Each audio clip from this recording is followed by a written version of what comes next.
The NFL's biggest ongoing offseason storyline has finally culminated in a deal. A.J. Brown is a New England Patriot.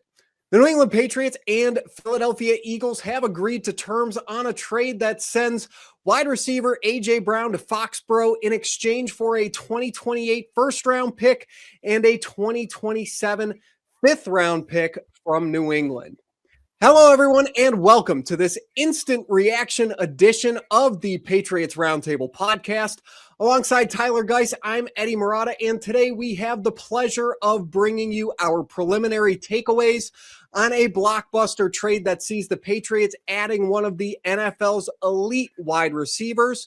New England's acquisition of Brown immediately legitimizes the Patriots as one of the NFL's frontrunners for title contention and also makes them one of the league's most talented teams, both on the field of play and on the sidelines, widening an already open win-now window for the team on the heels of their Super Bowl 60 appearance this past February. But will production match the projection for this move, or did New England give up too much to whisk Brown away from Philadelphia in the deal? We'll be breaking all of that down here tonight.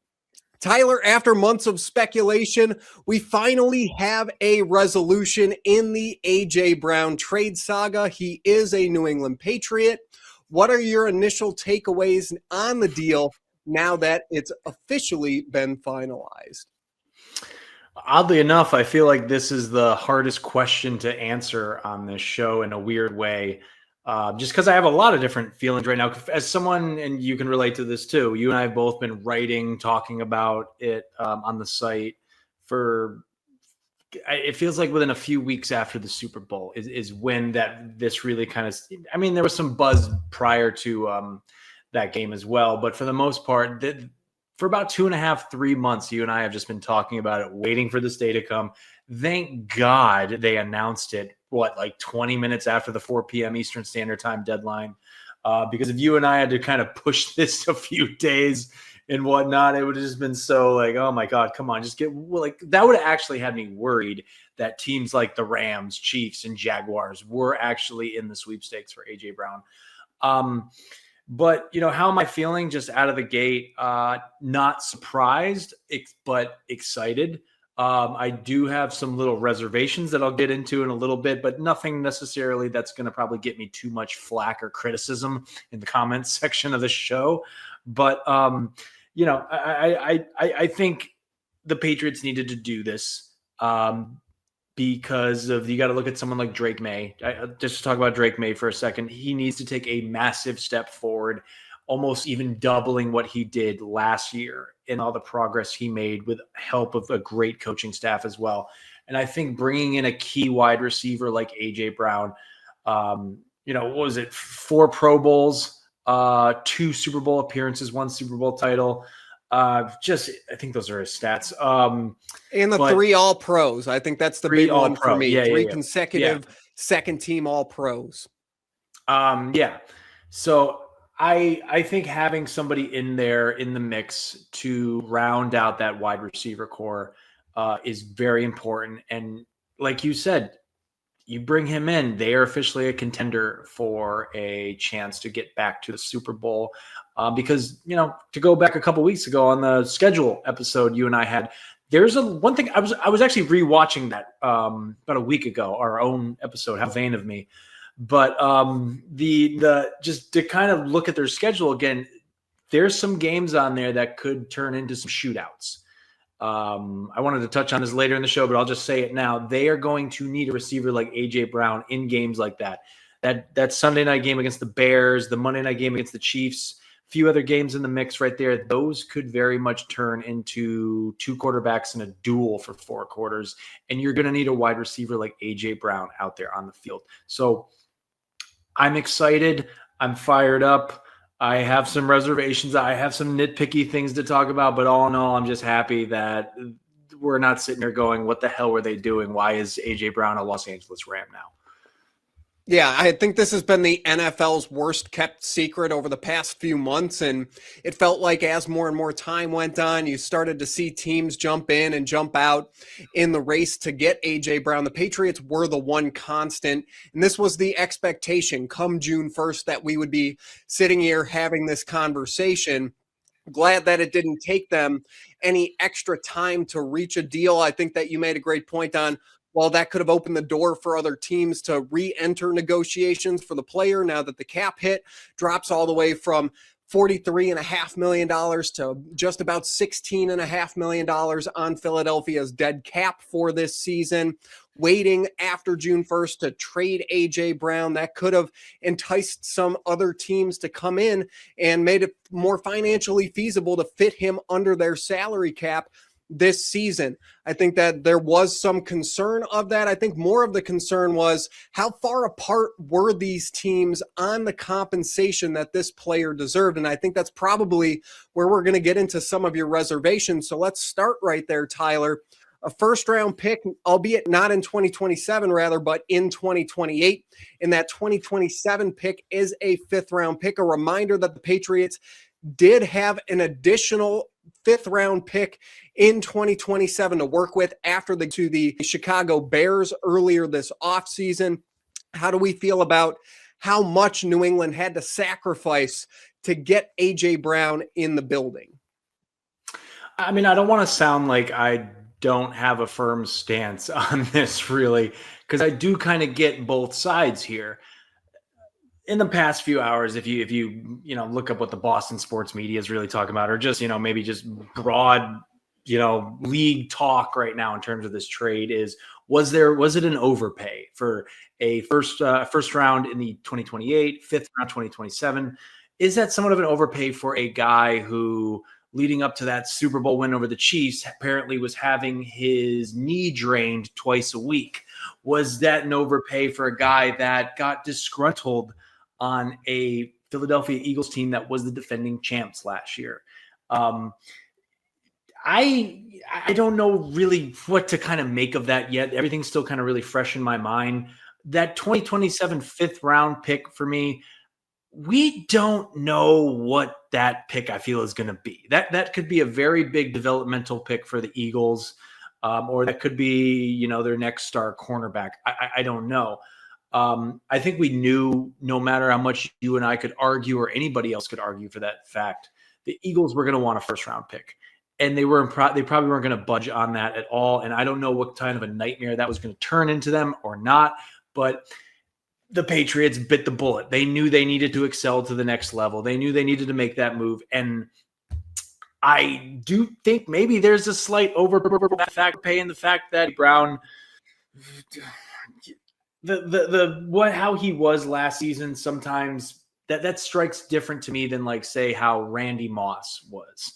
Randy Moss was just a great player on a disheveled, really bad team at the time, going back, almost 20 years ago.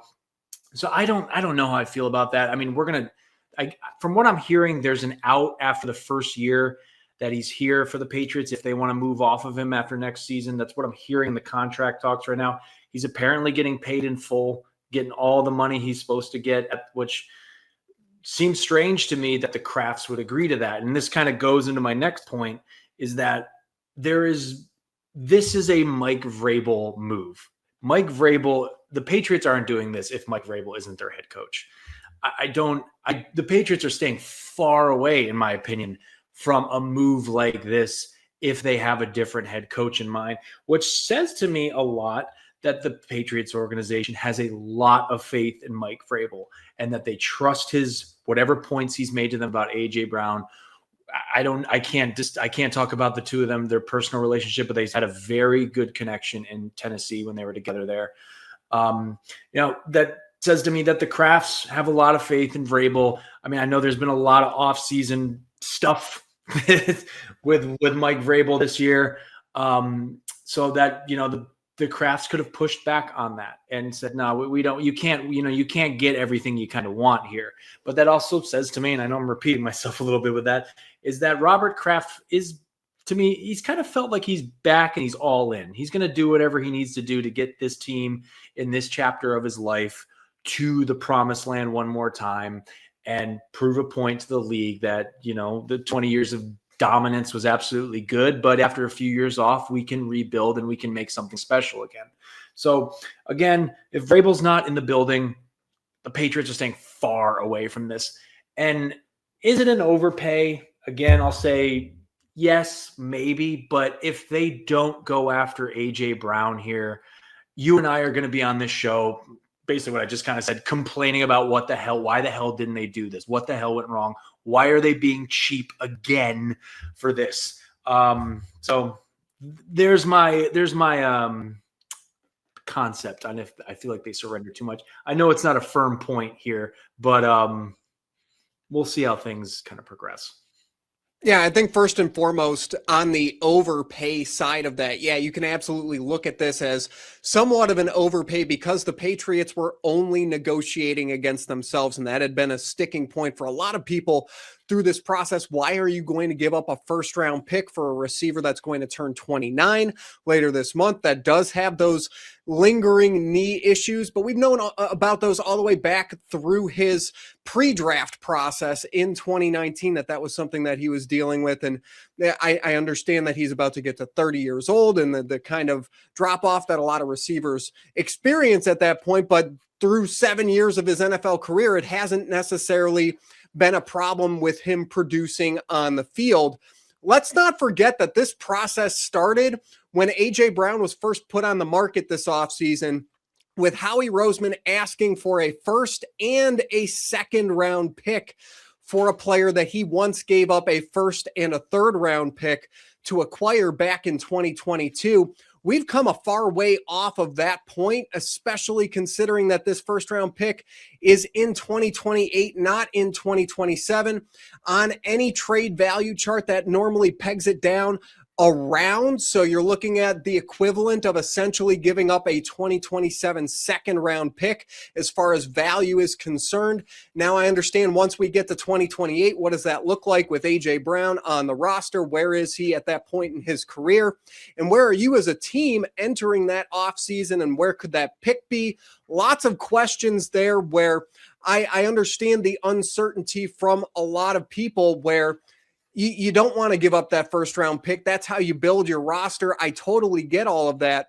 But if you go out and you're competing for championships, and you saw the Patriots in the Super Bowl just a few short months ago, the expectation is that they're going to be right back in contention for that, not only just in 2026, but in 2027, and perhaps even beyond, depending on how well this thing ages. I don't feel as uncomfortable knowing that that pick is going to be somewhere in the late 20s, early 30s. Let's not forget that in 2019, the same year that A.J. Brown was drafted, the Patriots picked N'Keal Harry at the bottom of the first round. Look at how that turned out. Just 2 years ago, they picked Jalen Polk, 37th overall in the draft. Look at how that turned out. They have not done a great job of identifying, especially offensive skill position players, late in the first round or early in the second round of any of these drafts for me to feel confident that they would actually hit on having a pick like that. I will any day of the week take the proven commodity in A.J. Brown, and a player that's been a top 5 receiver in the NFL statistically since he's entered the league. I have no qualms about giving up a 2028 first round pick for what it means for the team over the course of the next 2 seasons. Any pushback there? I mean, no, not really too much here. I actually like how you brought up that point with the draft picks, because let's just say we are a Super Bowl champion by the time it gets to that 2028 first round pick. I mean, that would give, what are we doing giving away the number 32 pick? It doesn't really bother me that much. So I feel that there's a good exchange here between both parties. I think the Patriots did edge this out as the more victor of the trade, the winner of the trade. And I think the Eagles are not necessarily in a somewhat rebuild, but kind of a retooling situation, because they do have some winners on that team. I know Jalen Hurts gets a lot of flack and whatnot for his motivational Instagram post. I don't know where that came from. All his quotes or something. I mean, he just kind of is that guy, I guess. But, he still seems like a great quarterback when he's on the ball. But I think the Eagles are in a position to retool, and I think what they get out of this is beneficiary to them, and the Patriots get their guy to put them in contention, put them into playing in either in the last few weeks of January or maybe the first Sunday in February. So I like the pick. I love the fact that you and I don't seem to be too worried about those draft picks that are going to be going away from us. So no real pushback here. Again, I just firmly feel that the Patriots wouldn't touch this if, who is in the building right now coaching that team isn't there. So an overpay, maybe, but who the hell cares at this point? This is a win now situation for New England. Absolutely. One final point on the draft picks before we turn the page here. For years now, I've been a draft guy for a really long time. Let me start there. I love the draft. We had a lot of fun with it over the last couple of months, but we've seen teams now, including one that just made a trade today with the Los Angeles Rams and Les Snead, for years now have this attitude of, F them picks, right? And he goes out today to acquire Myles Garrett, trades a first-round pick next year, a second-round pick the year after that, and a third-round pick the year after that, and a young star pass rusher in Jared Verse to bring Myles Garrett into the building. And nobody's second-guessing Les Snead with what he's been able to turn those lost draft picks into as far as success goes on the field. So you start winning games on the field, the draft picks don't matter necessarily as much as we like to value them, especially in the off season around this time of year. You go out and you start competing for championships, and all of that hurt begins to go away a little bit. All right, so we've talked about the compensation. Now we are going to flip over to what A.J. Brown brings to the Patriots on the field. How does he fit into this offense? Tyler, since he's come into the league, 7 seasons in for A.J. Brown, he's amassed 524 career receptions, over 8,000 receiving yards, which ranks him 4th in the league since 2019, 15.3 yards per reception, which is 5th in the NFL, 56 touchdowns, which is 4th in the NFL, and 383 first downs. This guy is a walking first down with big play explosive potential. That's, to me, what you're getting at bare minimum here at the X receiver position, and something that we haven't seen in New England since the days of Randy Moss from 2007 to 2010 when he was ultimately traded out of Foxboro. But every single year since 2007, we've seen the Patriots with a slot alignment player lead the team in receiving. I think now with Brown on the roster, this is the first year where it looks like there's the potential for an X receiver to lead the team in receiving. How well do you think A.J. Brown fits into this offense led by Drake Maye and Josh McDaniels? As I sit here and say this, I think it's a lock for some success. Having an X receiver, I think, is one thing that this team really has been lacking, even in some of the down years and whatnot. And you mentioned something that he's a walking first down. So this is even if there's a little bit of diversifying on the field, and maybe the first half of the regular season, A.J. Brown, Brown and May are still maybe getting in a groove or whatnot. And I think the Patriots do have a big enough wide receiver room where they got enough time to let that breathe and let that develop. He's still going to be able to move the ball for the team. Great, just knows how to get upfield.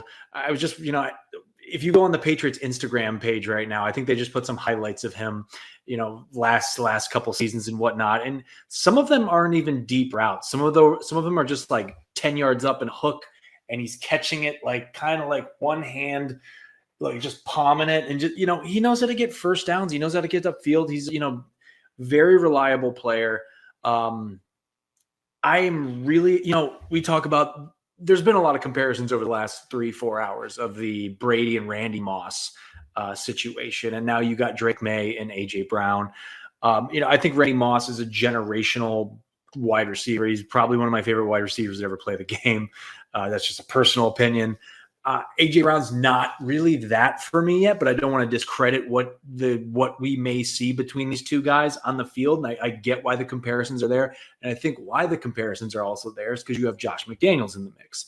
And it just makes me wonder if Josh McDaniels, who has pulled from, the back of his filing cabinet of plays with what he did with him and Tom Brady and implemented it into this past season, you got to wonder what he might have up his sleeve with now having A.J. Brown on the field as a threat against defenses. So I think he's a clear fit. I think the fact that the Patriots have held their ground and stuck around for this trade for this amount of time, for 3-ish months or so, or a little past that maybe, they know how much of a fit he is for this offense as well. So I'm in. I'm hyped. Can't wait. Yeah, so the way that I look at this is kind of twofold. I'll start with the McDaniels point because I think that kind of meshes into the Drake Maye point, because I think we can all look at this and even at a surface level understand how well A.J. Brown and Drake Maye will fit together just from a layman's point of view watching the games. But I think that there has been some concern or criticism surrounding Josh McDaniels and the way that he runs an offense and how that leads to a lack of production for the X receiver specifically in the past. And I would just like to push back against that point in saying that, especially later on in Tom Brady's tenure with the Patriots, most of their production came out of that slot role or out of the tight end role because of the personnel that they had on the field. They didn't have a dominant X receiver out there. They had Julian Edelman in the slot. They had Rob Gronkowski at tight end, working the middle of the field, the underneath to intermediate areas, 0 to 20 yards downfield. That's where their bread was buttered those later years with Brady. And Brady didn't want to get hit back then. His time to throw hastened very, very quickly as he continued to age throughout his career. And we saw that take a little bit of a step back when he was in a Bruce Arians offense that stressed the vertical portion of the field a lot more than McDaniels did. But even when you still saw Brady get into no huddle and in those gotta have it situations, he leaned on the slot role. He leaned on the tight end position, especially late in his career. So I don't think that was anything necessarily on McDaniel's side. That was more aligning to the strengths of the play style of his quarterback and the personnel that he had on the field. And now what you're seeing from the Patriots is a quarterback that loves to push the ball aggressively down the field in Drake Maye and target those outside receivers and deep to intermediate routes. And he works that deep portion of the field much more than a guy like Brady did in the latter stages of his career. And all the Patriots have done this offseason, and Brown is certainly the icing on the cake here, but even prior to acquiring Brown, they went out and got big-bodied receiving targets that are going to fit that exact play style for Maye. Maye had deep passes on 12.6% of his passing attempts last season, which ranked 6th among qualified quarterbacks in the NFL.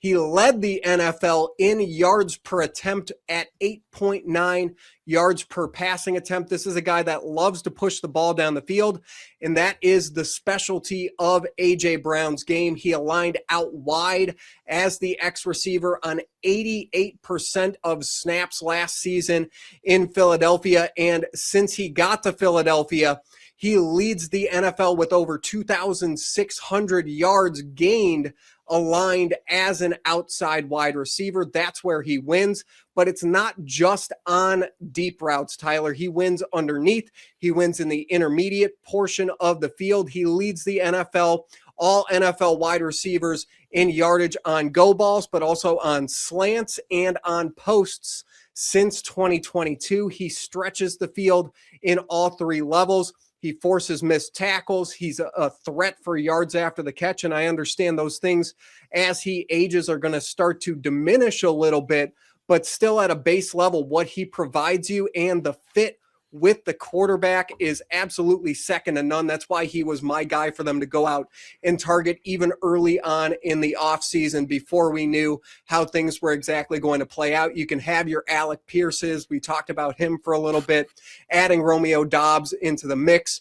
Now, all of a sudden, as the number 2 receiver that we projected him to be in this offense, just kind of fits extremely well with A.J. Brown. Anything else on Brown's fit with the Patriots before we take a closer look at the Patriots wide receiver room and how this now kind of starts to stack out for the Pats heading into the summer and into the fall with Brown on the team? I mean, no, not much really. You kind of covered it. But just to kind of keep some of these highlights in my head, speaking to Patriots fans here, if you guys remember that game against the Saints, that big deep ball to Pop Douglas, all those deep passes out to Kyle Williams, I believe the Giants game, the Ravens game. I know I feel like I talk about that one every week now. The Kayshon Boutte catch, like you just think about all those passes, those touchdowns, whether they were touchdowns or not. And you think about kind of maybe how spread out they were. They were kind of sporadic plays that you saw Drake Maye dish out. With A.J. Brown in the mix, I think you're going to probably get a little bit more consistency in terms of plays like that, which is going to be exciting to see because, seeing plays like that as a person covering the team or just a fan, that's the stuff that gets you up out of your seat. Like, oh my God, what is he? Whoa, whoa, whoa, whoa, whoa. Like kind of one of those plays. And just kind of see Drake Maye doing stuff like that. And now he's got a guy that's pretty much just built for it. Is going to be a crazy thing to see. And, real quick, I do want to shout out Romeo Doubs because now he's going to be a wide receiver too. And I think a lot of people were on the fence about him being the top wide receiver one. He doesn't really fit that mold. I think this is going to be a great dual threat for Drake Maye with Brown and Doubs out there on the field. Just, I think the two of them, I don't want to say they complement each other or they don't complement each other, but I do see having them at the forefront of the wide receiver room now is going to be an incredible watch. I think Maye's going to have a ball out there next season. We hope for that. So yeah, that's all I really wanted to just touch on. Like now you kind of get to see a lot of these deep threat passes that Drake Maye is just dying to throw all the time. I think you'll see it a lot more consistent. Yeah, so a couple of points to kind of round out your anecdotes there. Since 2022, A.J. Brown leads the NFL in touchdown receptions with 18 on passes that traveled 20-plus air yards. So those deep shots down the sideline, A.J. Brown has statistically, over the past 4 seasons, been the best receiver in the league at those type of plays. And even when he ends up being covered, he has an otherworldly, almost contested catch percentage, just right about 50% for him in his career. And keep in mind, that's with mainly Jalen Hurts and Ryan Tannehill back in his Tennessee Titans days, throwing him the football. So not the elite passers of the football, especially down the field. He's still hauled in 96 of 195 contested catch opportunities, which is absolutely fantastic considering the situations that have been around him. We talked a little bit last week about Drake Maye and having consecutive seasons, 4 or 5 consecutive seasons with different offensive coordinators before finally going into year 2 with Josh McDaniels this year.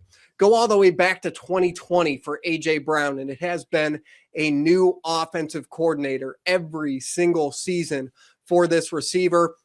I know obviously walking into a new building this year, he is going to have that once again with Josh McDaniels, but a chance to have some stability around him in a play caller that really understands how to leverage his strengths as a player on the field. But I love your Romeo Doubs point there, and I want to use that as a transition here to talking a little bit more about the state of the Patriots wide receiver room following this A.J. Brown trade. Of course, your top 2 guys in that room now all of a sudden slot in our new additions this offseason with A.J. Brown and with Romeo Doubs. As of right now, Kayshon Boutte still on the team.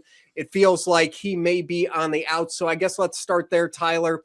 What does this A.J. Brown trade mean for Kayshon Boutte, and how quickly do you think we can see a move for Boutte happen here over the course of the next few weeks? I think I don't have too much to say on it, but I think it's a definite that it's probably going to happen. Out of the 3 or 4 names we've kind of seen thrown in the mix over the last few weeks, Boutte's really been at the top of it, and not attending volunteer workouts, which I know the emphasis is that they are volunteer, but we do have mandatory training camp coming up, and that's usually when you kind of start to see teams that's why they have this June 1st deadline. That's where you got to kind of maybe facilitate things and move guys around. So I could definitely see the Patriots shipping him out of town in the next probably week or two or whatnot. But I mean, who knows what's going to happen while we're recording this right now? I don't know. Right. I was expecting the Kayshon Boutte thing actually to kind of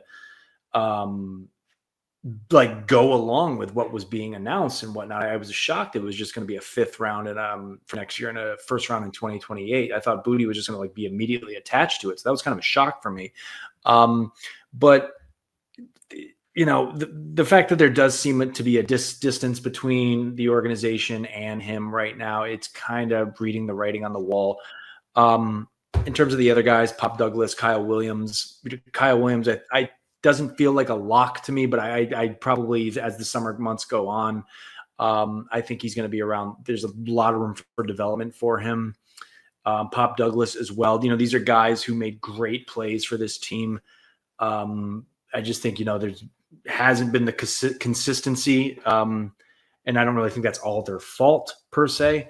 So I would expect them to kind of be around as well.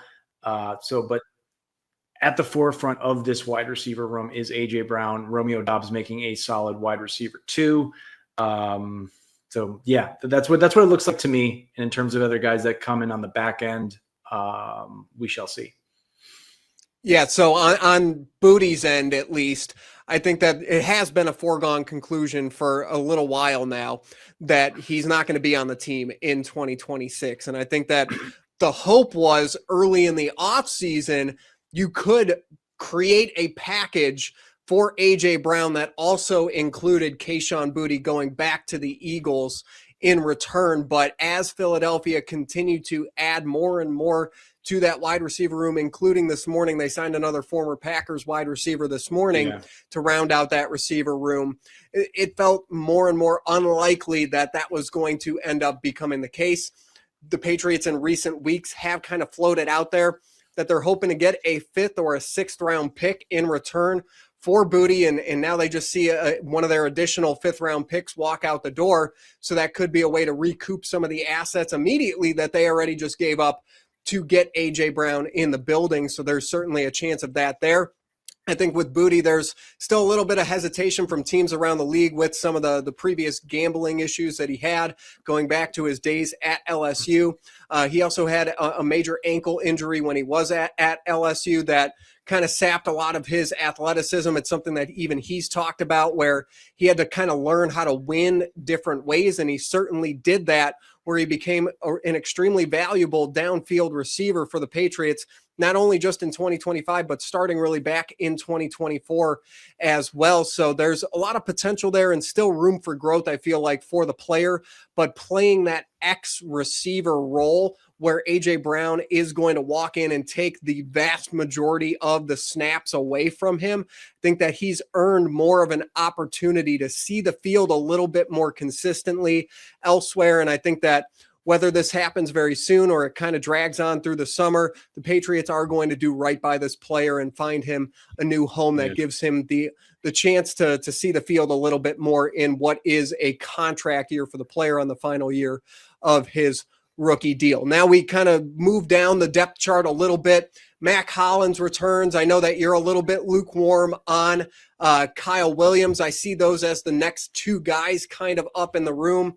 And really kind of as I was doing this exercise earlier today, this goes back to what we did with our 53-man roster projections earlier last month. We included A.J. Brown as part of that. And both of us, I thought we were going to have some differences. Both of us ended with Brown, Doubs, Hollins, Kyle Williams, Pop Douglas, and Efton Chisholm as our 6. I'm still holding firm on that. And now seeing A.J. Brown actually walking into the room, I like it even more, Tyler. I think that this move really clearly defines roles for these players where your 2 receiver sets are largely going to be A.J. Brown and Romeo Doubs. You can have Hollins mix in there on run blocking snaps to kind of move around as a substitute in 3 receiver sets. You have Kyle Williams, who should take on a lot more responsibility in this offense, and I'm hoping has the versatility to move around inside and outside a lot more than he did last year. 1 point on Kyle Williams for me here, because I know you kind of touched on him a little bit.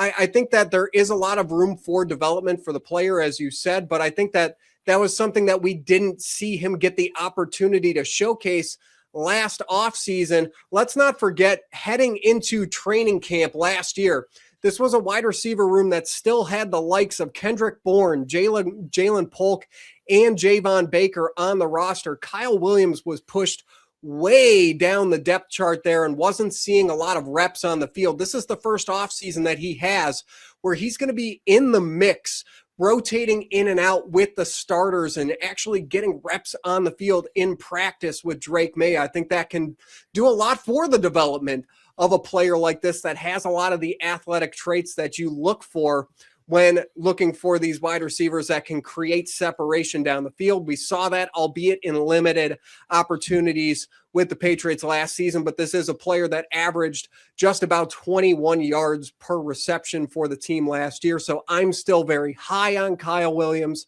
as a now fourth rotational wide receiver in the mix. He can play the X. I'm hoping that he can slide inside a little bit more to that Z role and play some slot in 3 wide receiver sets, but I'm big on him. How about those guys, though, at the 5th and 6th spots that we both had with Pop Douglas and Efton Chisholm? How do you see them kind of intermingling into this wide receiver room come the start of the regular season?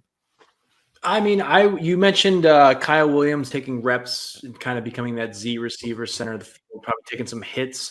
I can see that for Kyle Williams because as well. I think Kyle Williams is, I'll answer your question in just a sec. I was getting somewhere, but Kyle Williams, I think, does have a lot of versatility, and they can bounce him around the field and see where they can probably find a solid fit for him. And he can probably take reps as the X receiver if pending an AJ Brown injury. I don't want to talk about stuff like that this soon. Even if he just needs a breather, right? You give him a couple of snaps off. Throw Kyle Williams out there. Give him a few. He can't play every snap. Kyle Williams is a solid player out there that can, again, guy packed on a few extra pounds, as we talked about. Got beefed up a little bit. The thing is I can also see guys like Pop Douglas and Efton Chisholm out there kind of doing the same thing, kind of being across the field guys, or just short route, 3rd down and 3, if you got 2 guys like that can be reliable wide receivers. Yeah, they're not making these big flashy plays, but if we're going against a tough defense where everybody knows and has eyes on number 11, if AJ Brown is going to wear number 11, it actually looks like he's going to wear number 1, Tyler. They actually have it already up on the website, the Patriots website. They tweeted out a picture of him wearing the number 1. That's what he wore in college at Ole Miss. So he's worn 11 his entire career. They kept 11 open seemingly for him this offseason, but it looks like he's going to be switching to number 1. So I hope anybody out there listening didn't go out prematurely buying that brown number 11 jersey, because guess what, folks? That's not the number it looks like he's going to be wearing. I did see that right before we hopped on. I didn't know if that was like, because I think the caption on that photo was like wide receiver 1. I guess if you say so, he's wearing number 1. But I think you probably see guys like Efton Chisholm and Pop Douglas. I mean, those guys can be good, 10, 15 yards down the field as well. But I wouldn't be surprised to see them be kind of trench wide receivers. 3rd and 4. Are we going to depend on Chisholm? Can we depend on Douglas? I don't know if that's really something that they want to do. I'm not going to speak for them on that sense, but if that's what the team needs them to do, they seem like professionals. And if they want, guys like, especially a guy like Efton Chisholm, who has fought like a dog to get on that field and did late in the season, I could see a guy like him being like, sure, throw it to me on a 3rd and 2. I'm right there on a little 2-3 step drop. I think this is a wide receiver room that makes me, I don't want to say I wasn't unconfident last year, but there's just something clicking with how this looks right now. I feel like there's a job for everybody, whatnot. Last year, as great as it was a lot of moments of survival for me. Like I don't want to bleed into our next point here too much, but I think of the AFC Championship game, in the snow against that Denver defense. You needed a guy like AJ Brown out there. You really did, to kind of be the centerpiece, but kind of trickle everything kind of trickles down from him and whatnot. And that kind of creates a lot of confidence and versatility in what we see out of all these receivers on the field. And, just knowing the news that he is now a Patriot, it just kind of makes a more confident shape of that wide receiver room for me, at least as I sit here and talk about it right now.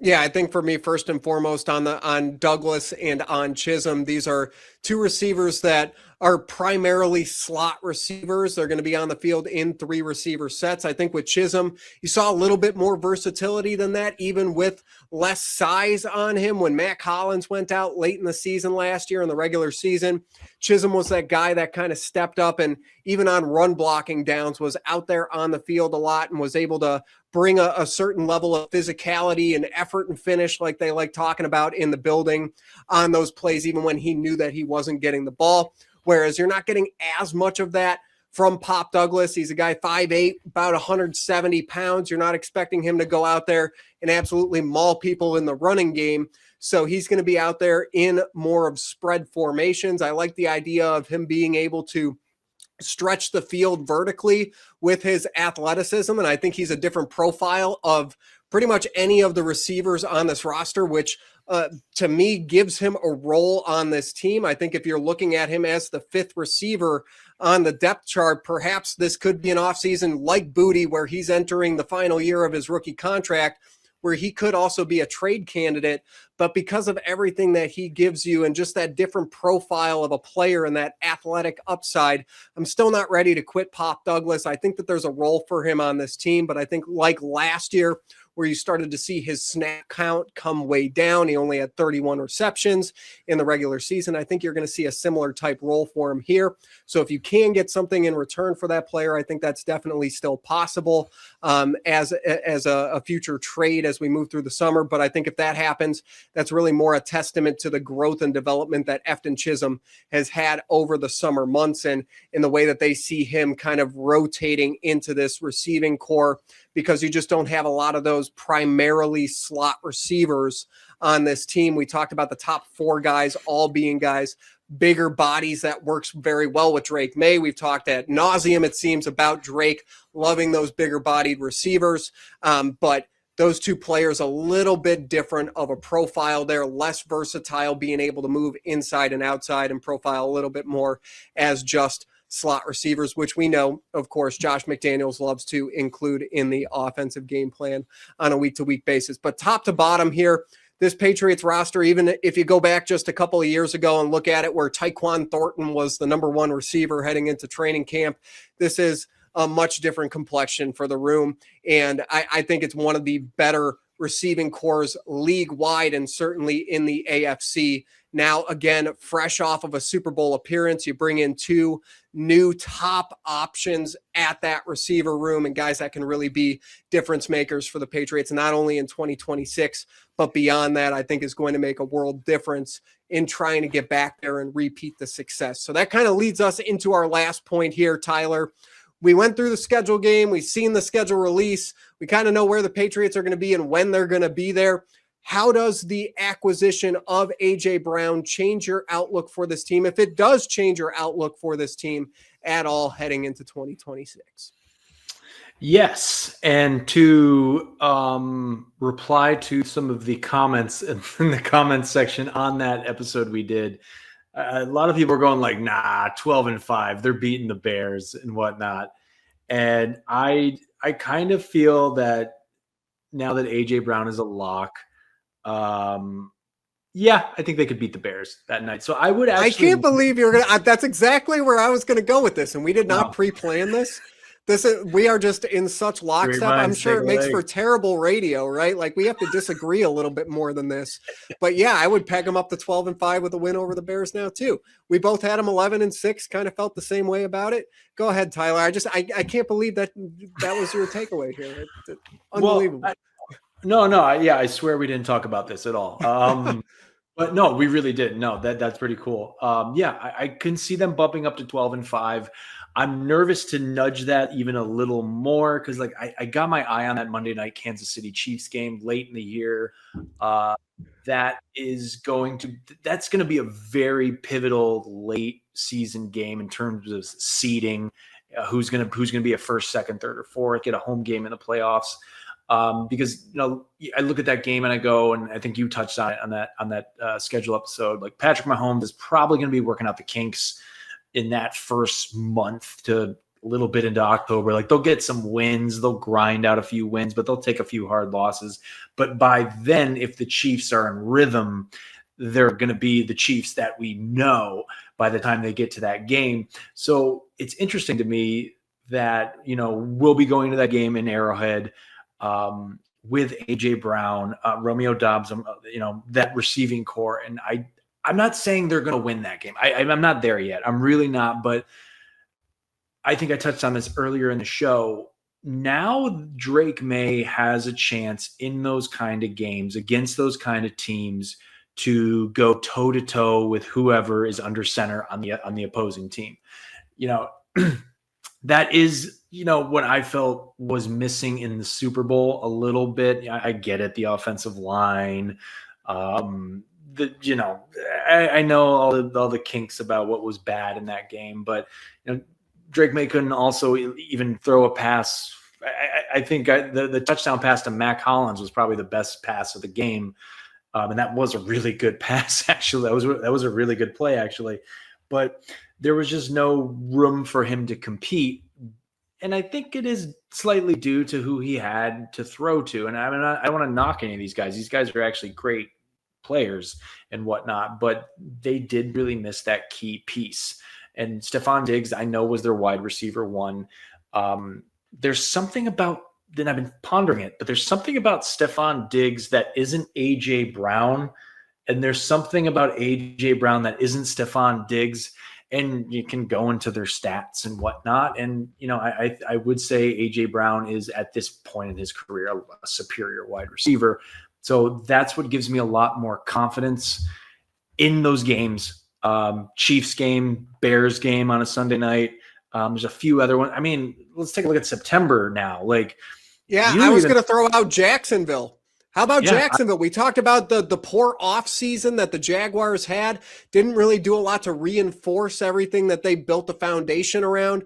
Last season, they traded away a first-round pick to acquire Travis Hunter. It sounds like they're going to be playing him a lot more full-time on defense now. They went way off consensus when they did make their first few draft picks, and not a lot of people all that enthused about what they're getting out of that draft class already down there in Jacksonville. So that would be another one. I understand the weather's going to be tough, but to me, I look at this Patriots team and they're the superior team. I understand that Jacksonville had a great stretch last year. I think it was 10 games of 30-plus points offensively.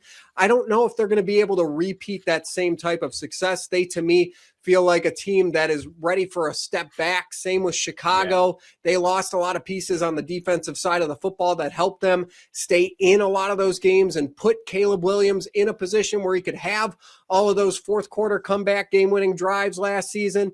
You mentioned the Chiefs as being one of those teams that, look, we're respecting the Chiefs for what they have been, but they were not a playoff team pre-Patrick Mahomes injury last year. Let's not act like it was, Patrick Mahomes goes down and all of a sudden the Chiefs unravel. That was late in the season. They were already eliminated from the playoffs by the time Patrick Mahomes got hurt. So I look at a lot of these teams in some of the same games that you were talking about there, and I just feel like the Patriots, from a talent and coaching perspective, and now 2 years together, a little bit more synergy, understanding what they want to do and how they want to do it on offense and on defense. I think that I would give them the nod in a couple of those extra games. Probably I'm sitting between 12-5 and 13-4 right now.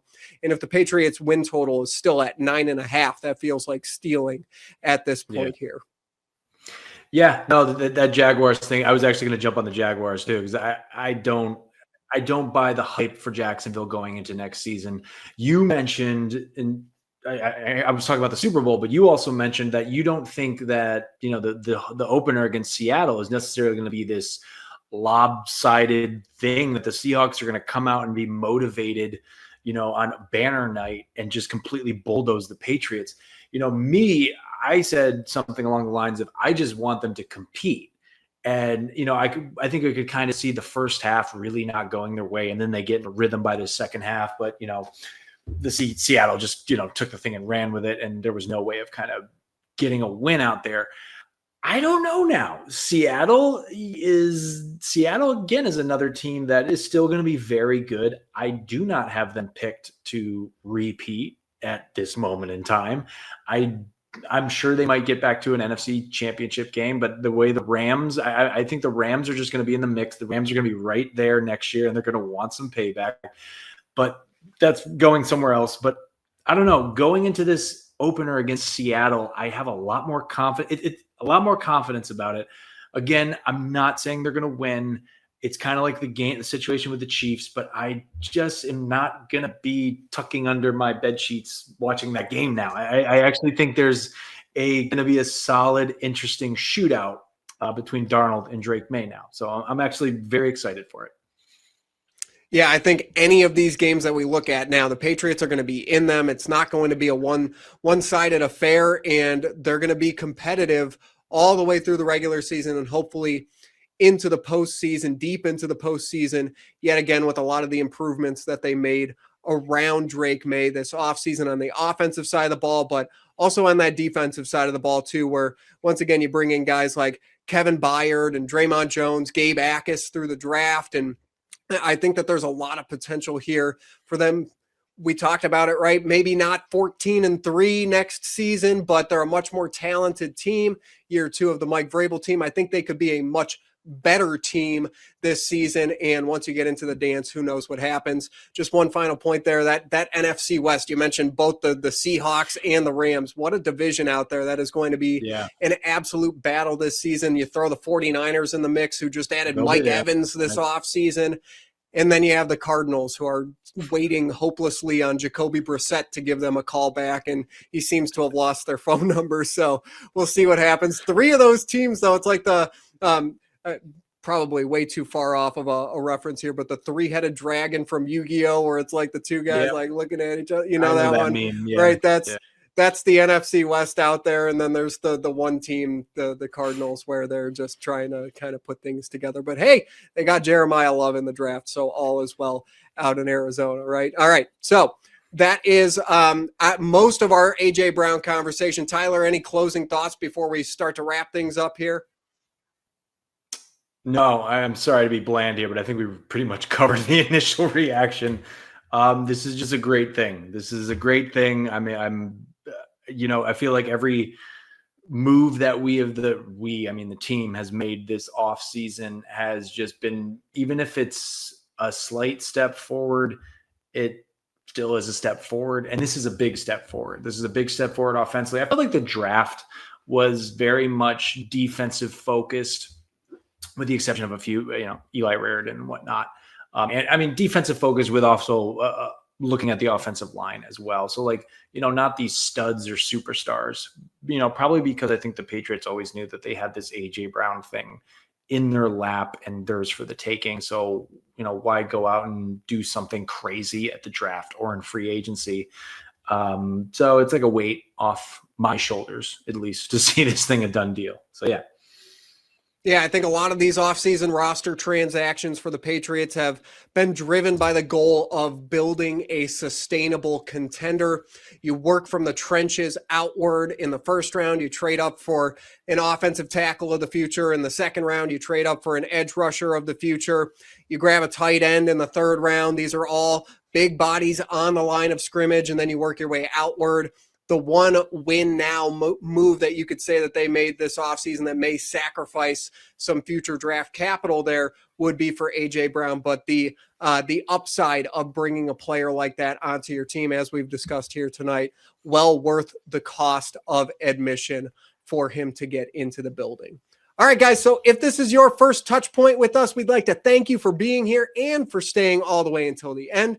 For more from us on the Patriots, be sure to head over to the Patriots Roundtable website at roundtable.io. And if you're enjoying what we do here, with the show on a weekly basis. The best way you could possibly support us is by joining as a member on the Roundtable website.